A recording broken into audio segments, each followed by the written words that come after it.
Пендаровски вели дека не ни требала мајка, ни требал татко на нацијата.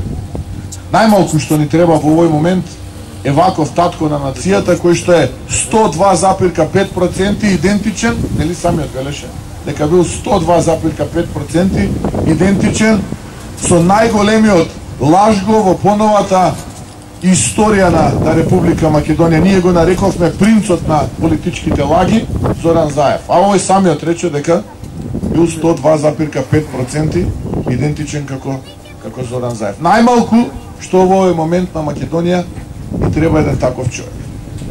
Зошто он вели дека е 102,5% ист како Зоран Заев? Затоа што на деспотски начин, во мафијашки стил, во еден скап и луксузен скопски хотел, беше назначен од страна на Зоран Заев.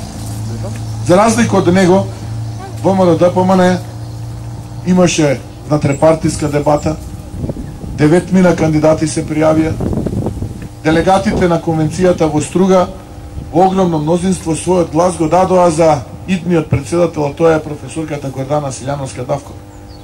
И тоа представува пример на една внатрепартиска демократска дебата.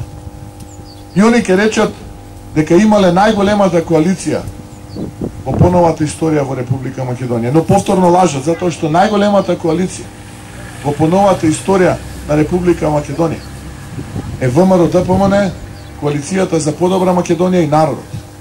Тој кој што не направил коалиција со народот, ниту смее, а ниту пак ќе го добие гласот и поддршката од народот за неговиот кандидат, во случајот Стево Пендаровски.